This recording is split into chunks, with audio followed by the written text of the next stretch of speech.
Hello everyone, my name is Udisha and welcome back to my channel underworld study. इस video में हम cover करेंगे कुछ और important questions from BEGG 172 language and linguistics book. मैंने important question का part 1 थोड़ी देर पहले ही अपने चैनल पे अपलोड किया है।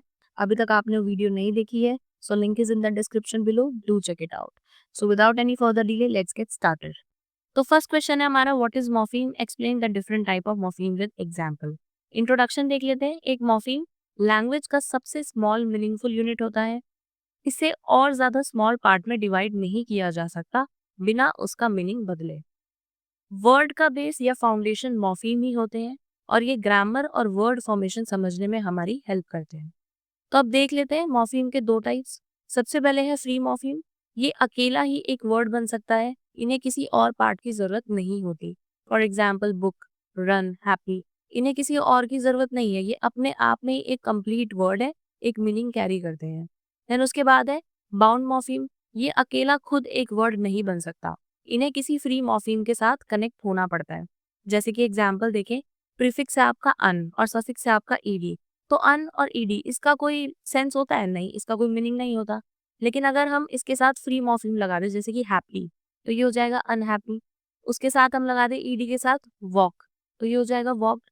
तो यहाँ पे क्या हुआ, यहाँ पे एक फ्री मॉर्फीम की जरूरत पड़ी। और फ्री मॉर्फीम वाले केस में क्या था, वहां पे वो अकेला ही काम कर रहा था। जैसे कि बुक है, रन है, हैप्पी है, ये सब अपने में मीनिंग कैरी करते हैं। लेकिन अन और ईडी अकेले मीनिंग कैरी नहीं करते, इसलिए इनको एक फ्री मॉर्फीम की जरूरत होती है। देन उसके बाद बाउंड मॉर्फीम के दो टाइप्स होते हैं। सबसे पहले इन्फ्लेक्शनल मॉर्फीम।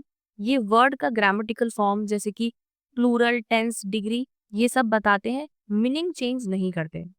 फॉर एग्जाम्पल जैसे कि कैट्स, अब इसमें प्लूरल क्या है? एस। वर्ब्ड, इसमें पास्ट टेंस है आपका ईडी। टॉलर, इसमें कंपेरेटिव है क्योंकि लास्ट में ई आर लग गया। देन उसके बाद है आपका सेकेंड डेरिवेशनल मॉर्फीम। ये वर्ड का मीनिंग या उसकी कैटेगरी बदल देते हैं। फॉर एग्जाम्पल हैप्पी है, तो हमने लगा दिया अन, यानी कि हमने प्रीफिक्स लगा दिया, तो ये हो गया अनहैप्पी। तो ये क्या बता रहा है? ये आपको नेगेटिव बनाता है।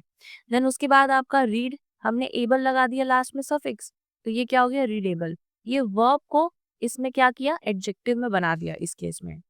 तो यहाँ पे इम्पॉर्टेंट चीज ये है, एक रूट वर्ड जो होता है वो अक्सर फ्री मॉर्फीम होता है जिसमें मेन मीनिंग होता है। जैसे कि अनबेरेबल में जो बियर है वो है आपका रूट वर्ड और ये है आपका फ्री मॉर्फीम भी।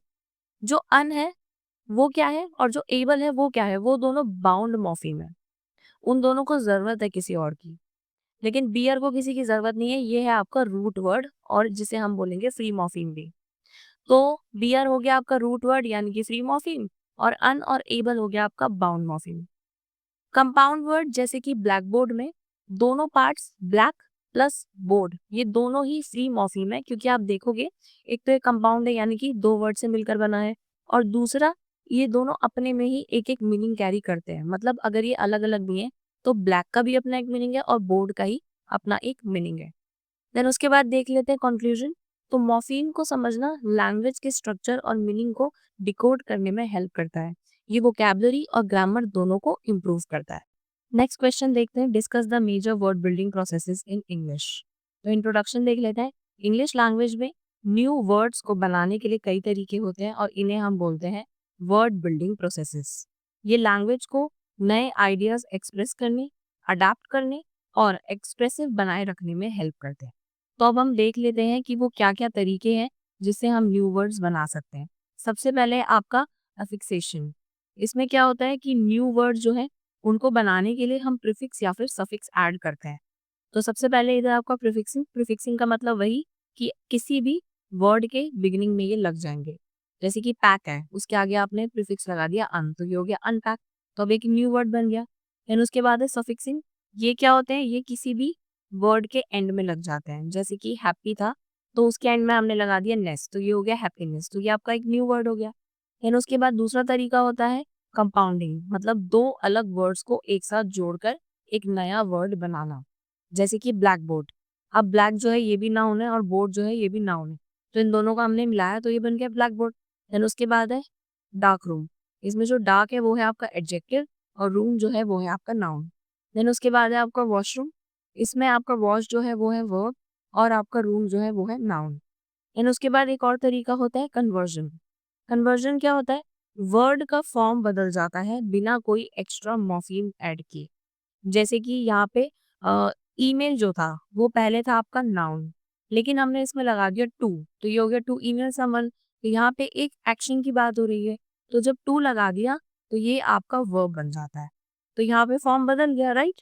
तो वही यहाँ पे बोला जा रहा है कि वर्ड का फॉर्म बदल जाता है बिना कोई एक्स्ट्रा मॉर्फीम ऐड किए। देन उसके बाद रन जो था वो आपका वर्ब था, एक्शन था वहाँ पे, लेकिन अगर हमने इसके आगे ए लगा दिया तो ये हो गया आपका नाउन। ए रन मतलब आपका नाउन। देन उसके बाद नेक्स्ट एक और तरीका होता है, वो होता है बोरोइंग, मतलब दूसरी लैंग्वेज से वर्ड्स को अडॉप्ट कर लेना। जैसे कि एग्जाम्पल ले लीजिए, साड़ी ये आपका हिंदी लैंग्वेज से आया, बैलेट और पियानो ये आपका फ्रेंच लैंग्वेज से आया। देन उसके बाद है ब्लेंडिंग, दो वर्ड्स के कुछ पार्ट को मिलाकर एक नया वर्ड बनता है। जैसे कि आपका वर्ड है ब्रंच, अब ये दो उससे बना है, दो वर्ड से, ब्रेकफास्ट और लंच, इन दोनों का कुछ कुछ पार्ट मिलाया और ब्रंच बन गया। देन उसके बाद है आपका स्मोक, ये बना आपका स्मोक प्लस फॉग से, तो इन दोनों का कुछ पार्ट हमने लिया, उनको ऐड करा, तो ये क्या बन गया? स्मोक।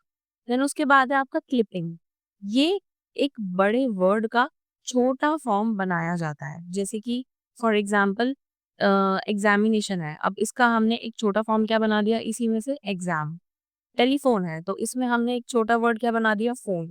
तो यहाँ पे यही बात हो रही है कि क्लिपिंग में एक बड़े वर्ड का छोटा फॉर्म बनाया जाता है। तो इस तरीके से भी आपके जो वर्ड्स हैं वो न्यू वर्ड्स मिल जाते हैं आपको। देन देख लेते हैं कंक्लूजन। इंग्लिश लैंग्वेज में न्यू वर्ड्स को बनाने के कई क्रिएटिव तरीके हैं। ये प्रोसेसेस लैंग्वेज को फ्लेक्सिबल बनाते हैं और कम्युनिकेशन के नए नीड्स को फुलफिल करने में हेल्प करते हैं। नेक्स्ट क्वेश्चन है, describe the basic sentence pattern in English with example. तो चलिए सबसे पहले हम इंट्रोडक्शन देख लेते हैं। इंग्लिश लैंग्वेज में हर सेंटेंस एक सर्टेन स्ट्रक्चर फॉलो करता है।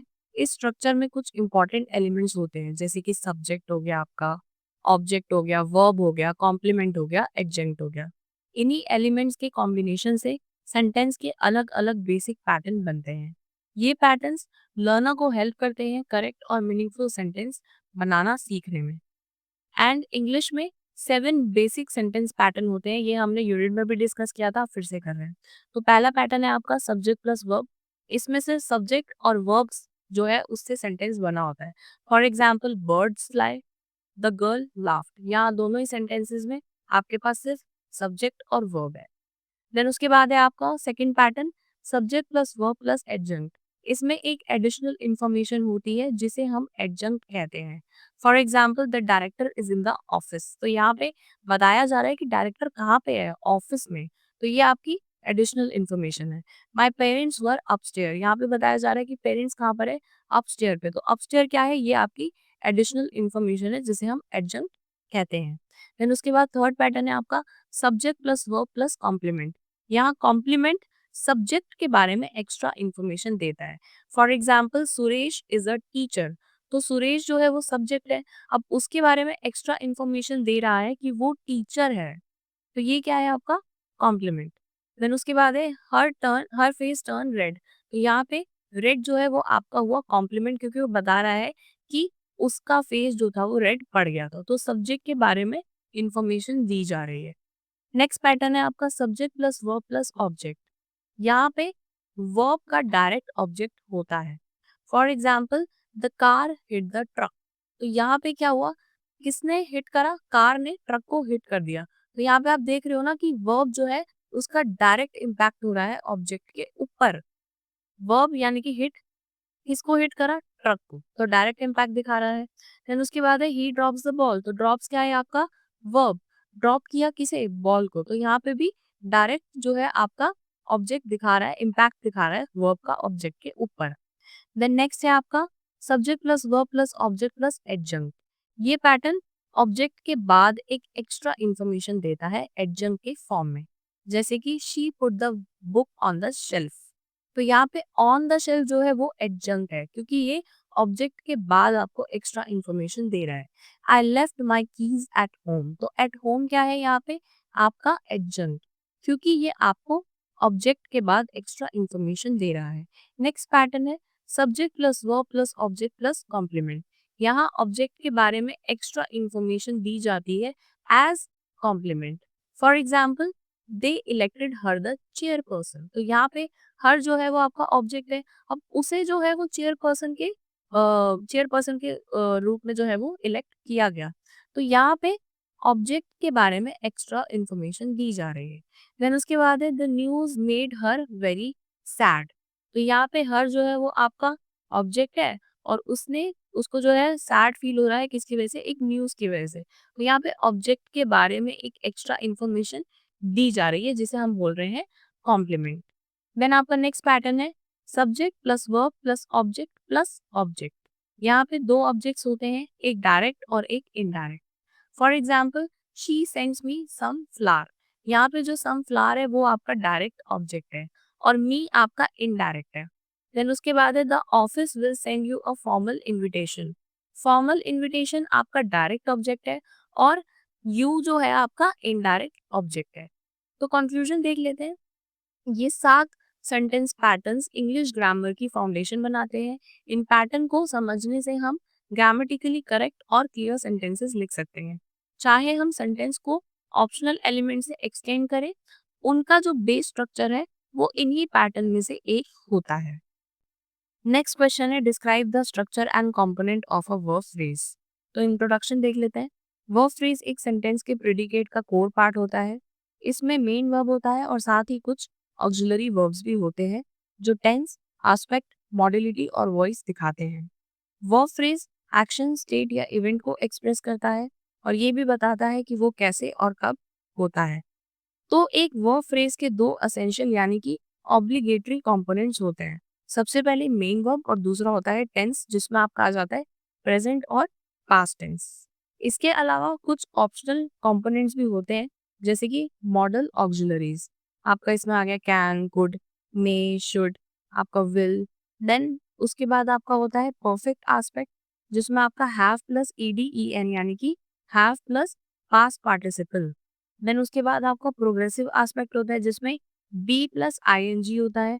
बी आपका primary auxiliary, be do have, ये क्या है आपके प्राइमरी ऑक्सिलरी।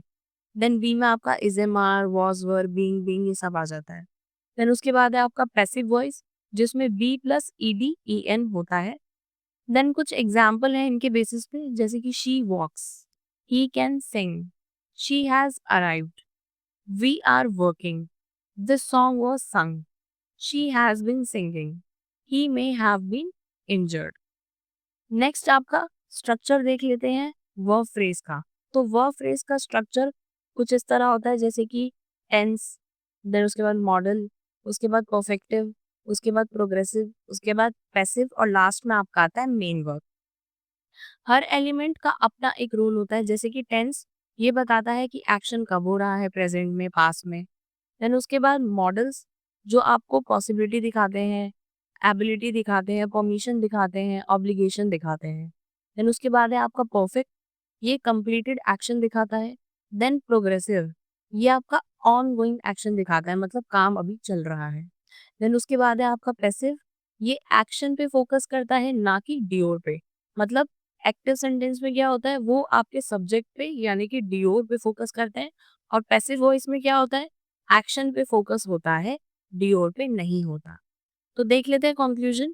वर्ब फ्रेज का स्ट्रक्चर समझना जरूरी है अगर आपको इंग्लिश में टेंसेस, वॉइसेस और मोडालिटी को अच्छी तरह से यूज करना है। मेन वर्ब और टेंस तो मैंडेटरी होते हैं लेकिन ऑक्सिलरीज सेंटेंसेस को और एक्सप्रेसिव बनाते हैं। वर्ब फ्रेजेस पर कमांड होने से आपकी जो राइटिंग और स्पीकिंग है दोनों इंप्रूव होती है। लास्ट क्वेश्चन है explain how sentences transformation work in case of negative, interrogative and passive. तो चलिए सबसे पहले इंट्रोडक्शन देखते हैं। सेंटेंस ट्रांसफॉर्मेशन का मतलब होता है सेंटेंस को एक फॉर्म से दूसरे फॉर्म में बदलना बिना उसका ओरिजिनल मीनिंग चेंज किए। इन ट्रांसफॉर्मेशन का use different grammatical moods express करने और कॉन्वर्सेशन को ज्यादा इफेक्टिव बनाने के लिए होता है। तो सबसे पहले हम देख लेते हैं नेगेटिव सेंटेंस में। नेगेटिव सेंटेंस बनाने के लिए ऑक्सिलरी वर्ब के बाद आपको नॉट लगाना होता है। अगर सेंटेंस में ऑक्सिलरी वर्ब नहीं है तो हम do, does, did plus not का यूज करते हैं। For example, he sings well, यहाँ पे ऑक्सिलरी वर्ब नहीं है सेंटेंस में तो हम लिख देंगे he doesn't sing well. Then उसके बाद दे वर वर्किंग, तो यहाँ पे वर जो है वो आपका ऑक्सिलरी वर्ब है, यहाँ पे हम सिंपली नॉट लगा देंगे, दे वर नॉट वर्किंग। नेक्स्ट है शी लाइक्स मैंगोज, तो यहाँ पे हम कर देंगे शी डजंट लाइक मैंगोज। अब बात करते हैं इंटेरोगेटिव सेंटेंसेस की, तो यहाँ पे हम सबसे पहले यस नो वाले क्वेश्चन को देखते हैं। इस टाइप के क्वेश्चन में ऑक्सिलरी वर्ब या हेल्पिंग वर्ब को सब्जेक्ट से पहले ले आते हैं। For example, he is a doctor, अब हम यहाँ पे क्या करेंगे, ऑक्सिलरी वर्ब को पहले ले आएंगे, इज ही अ डॉक्टर, और लास्ट में आपका क्वेश्चन मार्क कर देंगे। देन उसके बाद यू लाइक टी, उसको हम कर देंगे do you like T, question mark. और आप देखोगे तो दोनों क्वेश्चन का जो आंसर है वो येस या नो में बनता है। देन आपका नेक्स्ट है WH क्वेश्चन अगर हो जाए, तो अगर question why, what, when, where, how इससे स्टार्ट हो रहे हैं तो इसमें WH को स्टार्टिंग में रखते हैं और उसके बाद auxiliary plus subject plus main verb का स्ट्रक्चर यूज होता है। For example, she was crying, अब इसमें हम क्वेश्चन बनाएंगे तो वाई का यूज होगा, हमको ये आइडेंटिफाई करना पड़ता है कि WH में से कौन सा वर्ड आएगा। तो यहाँ पे अगर हम क्वेश्चन बनाए why she was why was she crying, question mark, तो यहाँ पे आ जाएगा आपका why। देन उसके बाद है he left early, तो यहाँ पे आ जाएगा when did he leave। Then उसके बाद पैसिव सेंटेंस की बात करें तो पैसिव वॉइस में सेंटेंस का ऑब्जेक्ट सब्जेक्ट बन जाता है और वर्ब पैसिव फॉर्म में चेंज हो जाता है। For example, the women wrote sorry the they wrote the report, तो यहाँ पे द रिपोर्ट पहले आ जाएगा क्योंकि ये ऑब्जेक्ट अभी हमने बात करी ना कि पैसिव में जो है ऑब्जेक्ट पहले आ जाता है और सब्जेक्ट बाद में। तो एक्टिव में तो आपका पहले सब्जेक्ट है दे, लेकिन यहाँ पे पैसिव के केस में आपका सब्जेक्ट हो जाएगा द रिपोर्ट क्योंकि ऑब्जेक्ट जो है वो सब्जेक्ट की जगह ले लेता है। द रिपोर्ट वॉज रिटन, अब यहाँ पे वॉज इसलिए आया है क्योंकि सेंटेंस जो है वो पास्ट टेंस में था।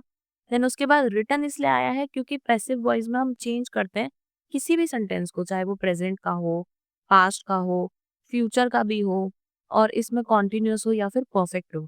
तो जब भी हम किसी भी एक्टिव सेंटेंस को पैसिव में चेंज करते हैं सब में पास्ट पार्टिसिपल यानी वर्ब की थर्ड फॉर्म लगती है, इसलिए यहाँ पे रिटन आया है। She is watching a movie, यहाँ पे आप सेंटेंस बना दोगे अ मूवी पहले आ जाएगा क्योंकि अभी हमने बात करी ऑब्जेक्ट जो है वो सब्जेक्ट की जगह ले लेता है पैसिव में। तो अ मूवी इज क्यों आया, क्योंकि ऑलरेडी आपको सेंटेंस में दिया गया था कि ये एक कॉन्टिन्यूस सेंटेंस का है। इस कहाँ पे आता है जब कॉन्टिन्यूस सेंटेंस की बात हो रही है तो मतलब काम चल रहा होता है, तो यहाँ पे एज इट इज आ जाएगा। अब इधर एक चीज ये होती है कि कॉन्टिन्यूस सेंटेंस में आप हमेशा बीइंग का यूज करते हो, आपको बीइंग लगाना है, ये कंपल्शन है। तो a movie is being watched, watch क्यों आया, क्योंकि अभी मैंने आपको क्या बताया था कि पैसिव वॉइस में चेंज करते टाइम वर्ब की थर्ड फॉर्म यानी कि पास्ट पार्टिसिपल लग जाता है सब में ही। तो यहाँ पे हो गया a movie is being watched. अब यहाँ पे एक नोट है, सिर्फ ट्रांजिटिव वर्ब को ही पैसिव बनाया जा सकता है। ट्रांजिटिव वर्ब क्या होते हैं, जिनको डायरेक्ट ऑब्जेक्ट की जरूरत होती है, वो होते हैं आपके ट्रांजिटिव वर्ब। देन देख लेते हैं हम कंक्लूजन। सेंटेंस ट्रांसफॉर्मेशन से हम सेंटेंस की फॉर्म चेंज कर सकते हैं बिना उसके मीनिंग को बदले।